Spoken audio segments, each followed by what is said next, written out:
समय निकै परिवर्तनशील छ साथीहरू। अहिलेका मान्छेहरूको दिनचर्या नै यसरी बितिरहेको छ। यो स्क्रिनमा देखिरहनु भएको भिडियो जो यहाँ माग्नेहरूको भिड छ। पहिले माग्थे रोडमा बसेर, काहीँ होलमोलमा, काहीँ ट्राफिक चोकहरूमा चाहिँ बसेर माग्थे भनेदेखि अहिले माग्नेको शैली अलिकति फरक भएको छ। नेपालका चर्चित कलाकारदेखि लिएर सामान्य व्यक्तिहरू पनि यसरी माग्नमा एकदम माहिर छन्।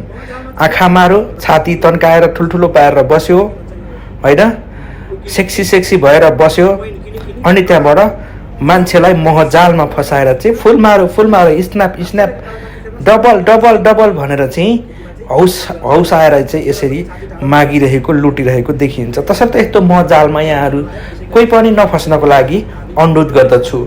यस्ता डिजिटल माग्नेहरूबाट सचेत रहन पनि यहाँहरू सम्पूर्णलाई अनुरोध गर्दछु। हामीले दिनरात मेहनत गरेर पसिनाले कमाएको पैसा बरु यदि हामीलाई सहयोग गर्नै मन छ भने त्यस्ता व्यक्तिलाई गर्नुहोस् जो असहाय, गरिब, दुखी, पीडामा पर्नुभएको छ। त्यस्ता व्यक्तिलाई केही 2-4 पैसा सहयोग गरेर आफूले पुण्यको काम गर्नु होला। तर यसरी डिजिटल रूपमा मान्छेलाई महजालमा फसाएर चाहिँ विभिन्न तरिकाको भिडियोहरू बनाएर र यसरी विभिन्न एङ्गलबाट यसरी मान्छेलाई चाहिँ फसाएर पैसा लिनु गलत हो।